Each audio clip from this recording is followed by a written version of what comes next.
Happy New Year, folks.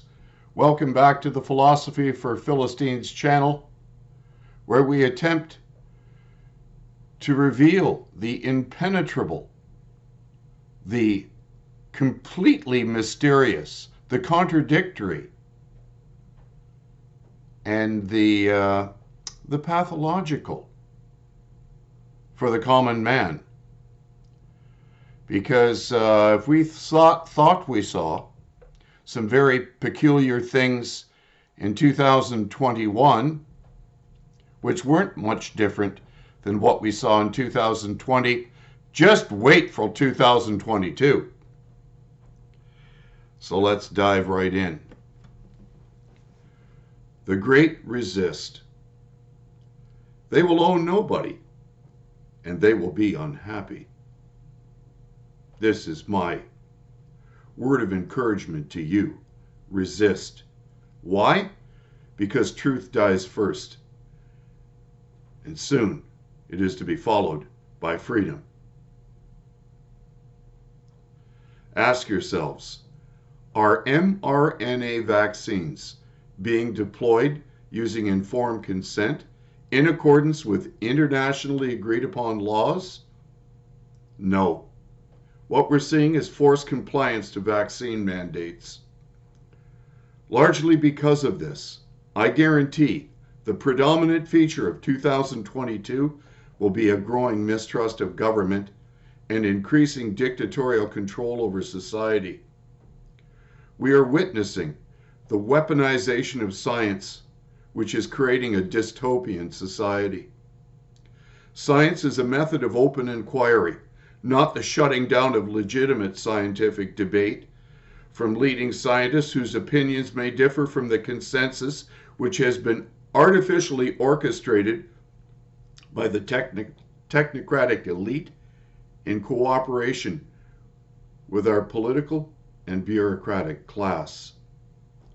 So if you think you've already heard the full depth and breadth of my expression of loathing for groupthink necessary to demonstrate, to silence legitimate debate, I promise to make 2022 the year of my clearest formulation of verbal and written contempt for all social collectivist ideologies by perfecting the level of sarcastic articulation sufficient for me to demonstrate the totality of my scorn required to denounce the false god of statism. Social engineering is creating hell on earth rather than the utopia promised by our leading psychopaths who have had the unmitigated gall to tell us that we will own nothing and be happy as they fleece us like sheep to be shorn while growing ever richer at our expense. The truly ironic, inconsistent, and contradictory aspect of this is that these policies invariably infect society when our leading psychopaths promise the naively unsuspecting something for nothing. This is how these ideologies come into be, this constant, idiotic promise of something for nothing. This is how welfare states are created. Yet in the end, the net result is utterly predictable. Once a governing elite are given such unlimited reign over both the economy and civil society, poverty, inflation, economic ruin, and supply chain problems will ultimately put an end to the utopian fantasies which created the welfare state to leave only nihilism and despair in their wake. Why? And here's the key. Because God will not be mocked. You can't deny reality and expect to escape it simply by pouring enormous resources into creating a system that cannot exist. God will not be mocked, and God is reality. The state takes the place of God. The socialist dictatorships are religions, and state slavery is a form of worship. That was quote from Dr. Carl Jung, the renowned psychologist from the Undiscovered Self. The totalitarian movements that have arisen after the First World War are basically religious movements. Their aim is not only to change political and social institutions, but also to remodel the nature of man and society. That was a quote by Waldemar Gurian from his book, The Totalitarian State. But since all ideologies have a source, I will use the following critical theorist as an example of the species of critical race theory we are now seeing being taught in our public schools to small children who are being shamed by virtue of their immutable traits, namely the race to which they belong. Jürgen Habermas's social theory are held in the highest regard by the Norwegian intellectual elite. As a result, these theories put into practice have utterly undermined the traditional Norwegian way of life.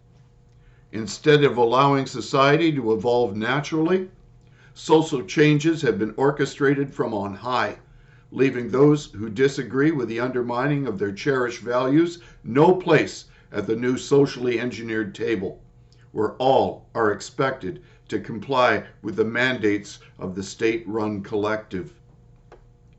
These facts belie the essential contradiction in Habermas's critical theory, namely that the state actually represents the people when it no longer reflects who and what the people are and what they believe, free of the centralized state-mandated coercion and influence of social engineering, the same coercion that has been being used to foist vaccine mandates on us and to propagate climate catastrophizing. The background needed for this to occur. This is important to understand. Canada has been turned into a party state, just like communist China, where the CCP alone defines what it is to be Chinese. In light of this, we can clearly see how Canadians have allowed the LPC, the Liberal Party of Canada, to define what it is to be Canadian. That's why when they took power, they said Canada is back. Think how dangerous that is.